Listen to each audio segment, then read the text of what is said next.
حضور صلی اللہ علیہ وسلم کا ارشاد ہے کہ 7 آدمی ہیں جن کو اللہ جل شانہ اپنی رحمت کے سائے میں ایسے دن جگہ عطا فرمائے گا جس دن اس کے سائے کے سوا کوئی سایہ نہ ہوگا۔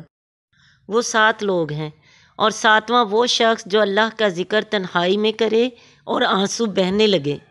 آنسو بہنے کا مطلب گناہوں کو یاد کر کے رونے لگے، اور دوسرا مطلب یہ بھی ہو سکتا ہے کہ غلبہ شوق میں بے اختیار آنکھوں سے آنسو نکلنے لگے۔ باروایت ثابت رحمۃ اللہ بنانی ایک بزرگ کا مقولہ نقل کیا ہے۔ وہ فرماتے ہیں، مجھے معلوم ہو جاتا ہے کہ میری کون سی دعا قبول ہوئی۔ لوگوں نے پوچھا کہ کس طرح معلوم ہو جاتا ہے؟ فرمانے لگے کہ جس دعا میں بدن کے بال کھڑے ہو جاتے ہیں اور دل دھڑکنے لگتا ہے اور آنکھوں سے آنسو بہنے لگتے ہیں، وہ دعا قبول ہوتی ہے۔